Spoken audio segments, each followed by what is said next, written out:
Donald Trump के दूसरी बार America के राष्ट्रपति बनने के बाद से ही भारत और अमेरिका के संबंध काफी उतार चढ़ाव भरे रहे हैं। इस दौरान कभी ऑपरेशन सिंदूर के मसले पर तो कभी ट्रेड डील और टैरिफ के मुद्दे पर डोनाल्ड ट्रंप के बयानों से दोनों देशों के संबंधों पर असर भी पड़ा है। इस बीच ट्रंप प्रशासन ने एक और ऐसा फैसला लिया है जो भारत के हित में बिल्कुल भी नहीं।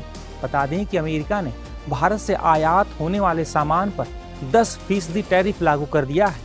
ये कार्रवाई ट्रेड एक्ट 1974 की धारा 301 के तहत जबरन मजदूरी से बने सामान को लेकर की गई है। गौर करने वाली बात यह है कि ये फैसला ऐसे दिन लिया गया है जब ट्रंप प्रशासन का 15% अस्थायी ग्लोबल टैरिफ खत्म हो रहा है, यानी पुराना टैरिफ हटते ही उसकी जगह नया अस्थायी टैरिफ थोपने का फैसला अमेरिका ने किया है। दरअसल अमेरिका ने 60 देशों पर 10 और 12.5% अतिरिक्त टैरिफ लगाया है। इनमें 17 देशों पर 10% और 43 देशों पर 12.5% टैरिफ लगाया गया है। 10% टैरिफ वाले देशों में भारत, बांग्लादेश, श्रीलंका, कनाडा, पाकिस्तान समेत 17 देश हैं। दरअसल अमेरिका का आरोप है कि कई देशों में ऐसे उत्पाद बन रहे हैं जिनके उत्पादन में जबरन मजदूरी या श्रम शोषण की आशंका है। ट्रंप प्रशासन का मानना है कि इन देशों ने या तो ऐसे सामान के आयात पर प्रभावी रोक नहीं लगाई है या फिर कानून लागू करने में पर्याप्त सख्ती नहीं दिखाई है। इसी आधार पर अमेरिकी व्यापार प्रतिनिधि USTR ने जांच के बाद कई अर्थव्यवस्थाओं के खिलाफ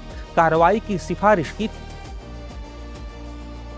भारत अब उन देशों की सूची में शामिल है इनके सामान पर 10% अतिरिक्त अमेरिकी टैरिफ लागू किया गया है। हालांकि अमेरिका ने यह भी माना है कि भारत ने जबरन मजदूरी से जुड़े नियमों को मजबूत करने की दिशा में कुछ कदम उठाए हैं। इसी वजह से भारत को अपेक्षाकृत कम दर वाले समूह में रखा गया है। बता दें कि भारत के लिए इसका असर खास तौर पर उन सेक्टरों पर पड़ सकता है जिनका बड़ा निर्यात अमेरिकी बाजार में होता है, जिसमें इंजीनियरिंग सामान, textile, readymade garment, leather, James and jewellery और कुछ कृषि उत्पाद भी शामिल है। अगर आयात महंगा होगा तो अमेरिकी खरीदार दूसरे देशों के विकल्प की तलाश कर सकते हैं। गौरतलब है कि भारत और अमेरिका के बीच काफी लंबे समय से ट्रेड डील को लेकर बातचीत भी चल रही है, जिसमें कृषि उत्पादों, मेडिकल डिवाइसेस, डिजिटल सेवाओं और टैरिफ में राहत जैसे मुद्दे शामिल रहे हैं। हालांकि कई दौर की बातचीत के बाद भी अब तक कोई व्यापक समझौता नहीं हो सका है। वहीं इस नए टैरिफ फैसले से ये संकेत मिलता है कि अमेरिका अपनी शर्तों पर व्यापारिक दबाव बनाना चाहता है। जानकारों का मानना है कि ये कदम भारत पर बातचीत में अधिक रियायतें देने के लिए दबाव बनाने की रणनीति भी हो सकती है। हालांकि भारत ने भी अपने हितों को ध्यान में रखते हुए कई मुद्दों पर सख्त रुख अपनाया हुआ है, जैसे कृषि बाजार खोलना और डेटा लोकलाइजेशन। ऐसे में फिलहाल ट्रेड डील पर कोई ठोस प्रगति नहीं हुई है, लेकिन बातचीत पूरी तरह बंद भी नहीं हुई है। दोनों देश भविष्य में समझौते की संभावना बनाए हुए हैं।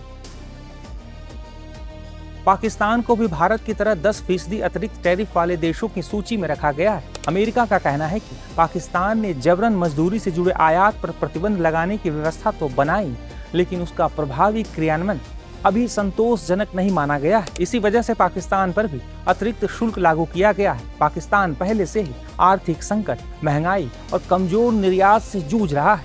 ऐसे में अमेरिकी बाजार में उसके उत्पाद महंगे होने से उसके निर्यातकों पर और ज्यादा दबाव बढ़ सकता है।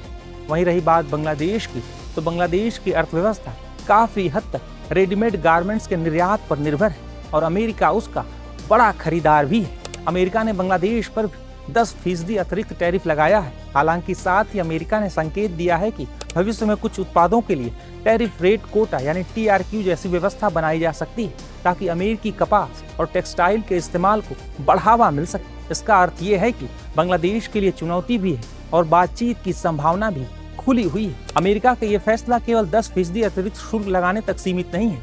अगर अमेरिका को लगता है कि किसी देश ने पर्याप्त सुधार नहीं किए तो भविष्य में और सख्त कदम भी उठाए जा सकते हैं। यदि देश श्रम कानूनों को और उनके पालन को मजबूत करते हैं तो टैरिफ में राहत मिलने की संभावना भी बनी रहेगी। वैसे भी अमेरिका के मौजूदा राष्ट्रपति डोनाल्ड ट्रंप कब क्या सोचते हैं और क्या फैसला थोपते हैं, इसे तो केवल ट्रंप ही जानते हैं।